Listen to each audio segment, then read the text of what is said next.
Emme salam, täze videoma hoş geldiniz. Kalan yerimizden devam edeli. Önkü videoda zatta kalıptık. Nämelim devam eten zaman. Geliyerdim. Ya, Türkçesi geliyordun. Yine eski videodaki gibi karıştırarak konuşacağım. Türkmence Türkçe. Kulağınız alışsın diye. Hadi bakalım başlayalım. Şimdi bugünkü konu nämelim devam eten zaman. Bu arada şey diyeceğim. Eğer anlatmak bir sonraki videolarda nasıl bir şey anlatmamı istiyorsunuz? Yani sırf sadece böyle gramer olmasın. Başka daha eğlenceli, daha değişik fikirler varsa aklınızda yorumlarda yazın. Hem käbir Türkmen doğanlarımız dostlarımdan görýän meni. Öz dili bolsa da şonda da görýär. Size aýdaýyn, sizin näme pikirleriniz var? Şu tesbirlerde yazın. Şeýle etseň o bolar. Şuň ýaly diňe muň ýaly gramatika öwretseň biraz iç gysgynç bolar zat diýip pikir edýäniňiz, oýlaýanyňyz bardyr. Şoň üçin şoňa görä nähili oýlaryňyz, pikirleriňiz bolsa yazın. Garaşýan. Devam edelim. Nämelim devamlı öten zaman. Yani belirsiz, devamlı, geçmiş zaman. Namalum. Şimdi bu nämelim şeyine takılan olabilir. Bu niye Farsça, Arapça karışık kelime kullanılıyor? Bunun Türkmencesi yok mu? Var. Ama bu daha cuk oturuyor. Belli olmadık, devamlı öten zaman diyebiliriz. Ama böyle. Yani o zaman bu da Arapça, devamlı. Devam Arapça. O da Türkçe'de öyle. Zaman, bu da Arapça. Ne yapacağız? Öyle bu kafayı geçelim. Yani arı, duru Türkçe iyi bir şey ama o her şeyi değiştiremezsin. Artık böyle. Dünyada böyle saf bir dil yok. Neyse devam edelim. Bu belirsiz devamlı geçmiş zaman. Yani men gelerdim, sen gelerdin, ol gelerdi, biz gelerdik, siz gelerdiniz, olur gelerdiler. Yani bu anladınız. Yani ben gelirdim, sen gelirdin. Bunun şeyi biraz farklı. Mesela sonraki konularda buna geleceğim. Türkçedeki geniş zaman var ya, ben gelirim, sen gelirsin. Türkmence'de öyle geniş zaman diye bir şey yok. Bu sadece şöyle olsaydı, mesela örnek vereyim. Men gelirim. Bu bizde geniş zaman değil. Bu bizde belirsiz gelecek zaman. Ne zaman geleceği belli değil. Böyle olsaydı men gelecek. Bu belirli gelecek zaman, bu belirsiz. Ona geliriz daha. O yüzden bunu anlayın diye diyorum. O yüzden bu belirsiz, devamlı geçmiş zaman. Men gelerdim. Yani ben gelirdim. Bu semantik olarak yakın. Bunun şeyi, olumsuzu, yokluk forması, nämelim devamlı öten zamanın yokluk forması şun. Gelmezdim. Men gelmezdim. Sen gelmezdin.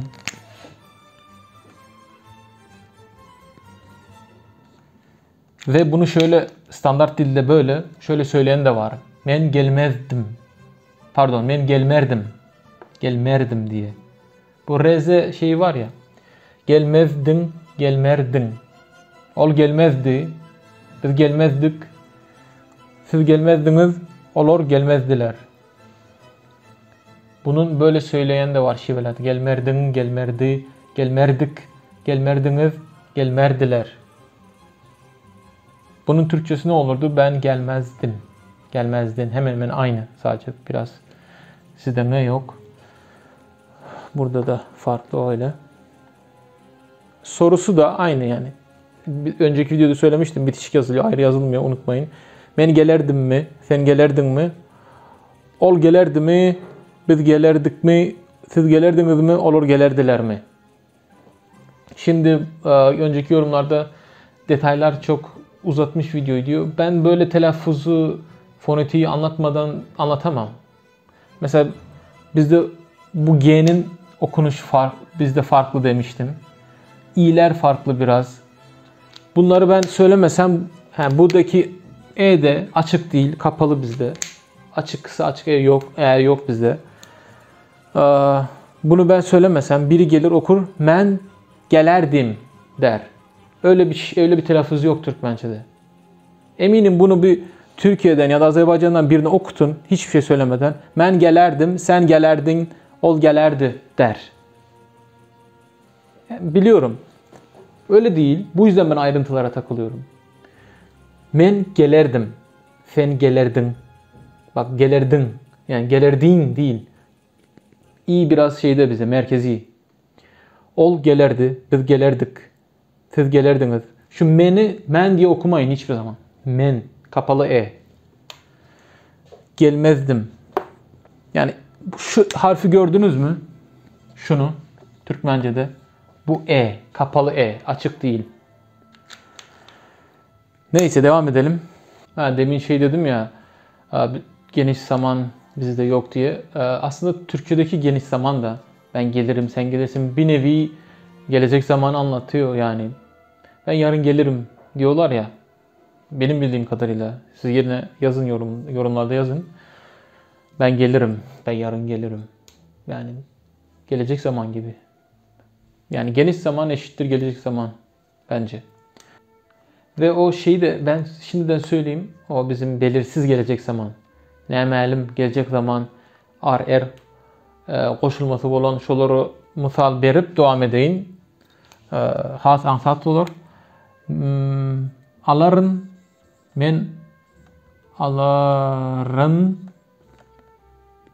az önceki örnek de şeydi zaten. Gelerin. Ben bunu neden en baştan vermedim? Yani bizde geniş zamanı anlatmadığı için, o anlama gelmediği için bununla başlamadım. Bu bizde belirsiz gelecek zaman. Ne malum devamlı öten zaman içinde buna dıydı ekleniyor. Az önceki gelmek fiilini eklendi. Şimdi almak fiilini ekleyip ne malum devamlı öten zaman edelim. Men alardım. Şurada bu eklendi. Gelerdim'de de yani gelerine de gelerdim. Bu ekleniyor. Di.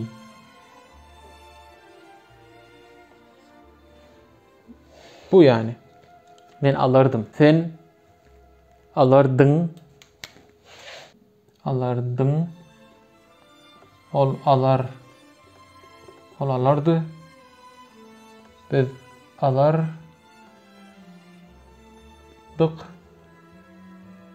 Siz alardınız.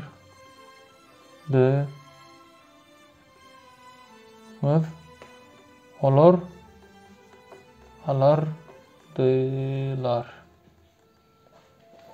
Böyle. Şimdi daha çok resmi şey oldu bu. Örnekler vereyim. Cümleler falan. Türkmençe sözlem misalları vereyim. Cümle sözlem demek. Unutmayın. Kelime söz, cümle sözlem. Sözcük diye bir şey yok bizde. Söz sadece.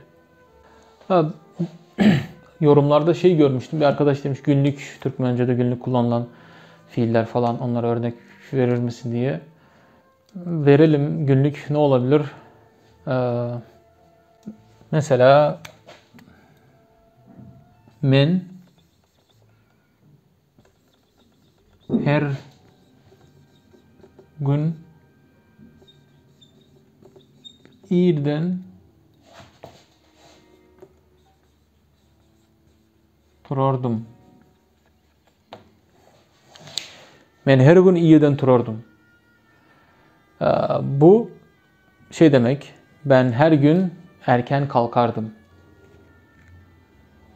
Buradaki turardum. Ne malum devamlı öten zamanı bir örnek fiil. Ben her gün irden turardum. Başka ne olabilir? Yani bir de buradaki şeyler direkt bunu örnek verip gitmeyeyim.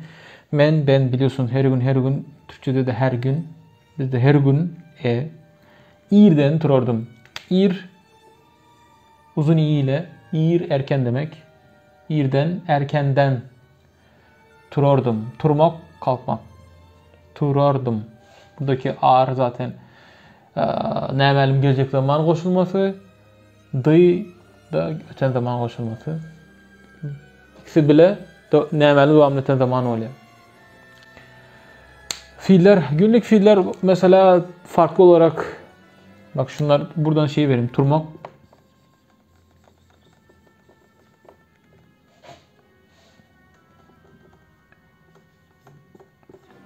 kalkmak ve en çok kullanılan mesela şunu öğrenin. Taşlamak, bırakmak.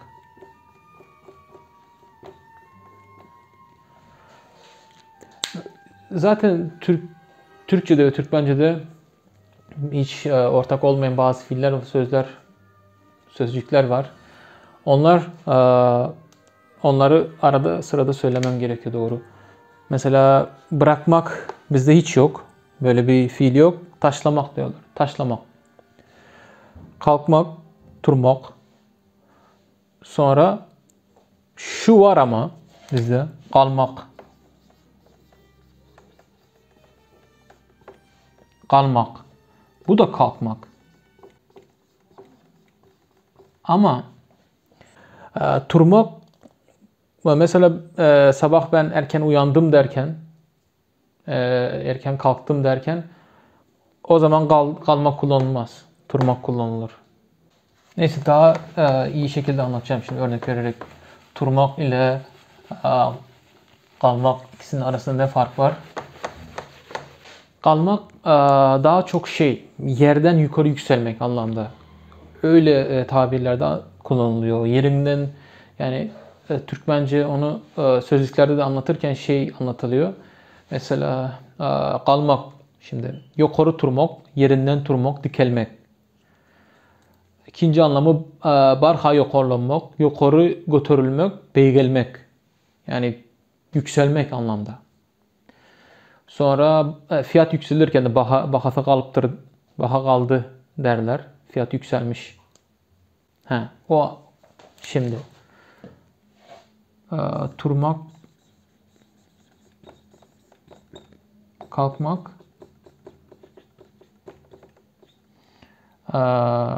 kalmak, hem kalkmak birinci anlamı olabilir. İkinci anlamı yükselmek. Ve bizde uzun ünlüler imlada gösterilmiyor ya, o hataya yol açabilir. O yüzden bu birinci kalmak. Bir de şu var. Kalmak. Burada A uzun, yani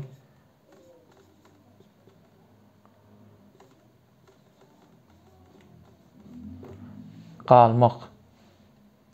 Bu ise bildiğiniz kalmak.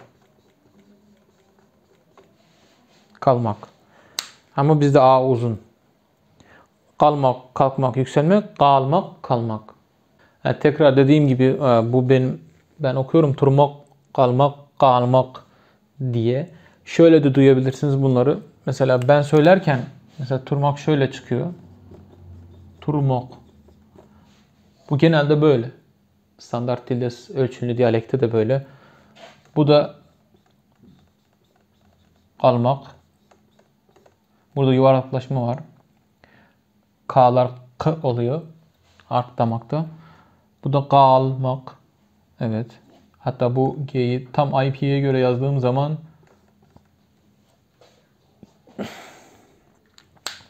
böyle oluyor. Kalmak. Şimdi dediğim gibi bu K söylemeyenler de var. Bildiğiniz Türkçesindeki K gibi söyleyen var. K. V'ler K. Yani turmak, kalmak, galmak diye söyleyen de duyabilirsiniz. Hatta bu G, iki türlü G var. Yani normalde K arkadan söyleniyor. Artlamak. Bunu G gibi söyleyen de var Mara diyalektinde. Yani nasıl G ile başlayan kalın ünlülerle Türkçesinde var. Gocunmak, değil mi? Gocunmak. Başka ne olabilir? Onun gibi başka şey aklıma gelmiyor. O G yani. Azerbaycan'da da öyle. Kardeş, gaş diyorlar. G. Ama Türkmenlerin çoğu G der. G. Daha arkadan. Ama Mar'da galmak, galmak diye söylerler. Bunu da söyleyeyim.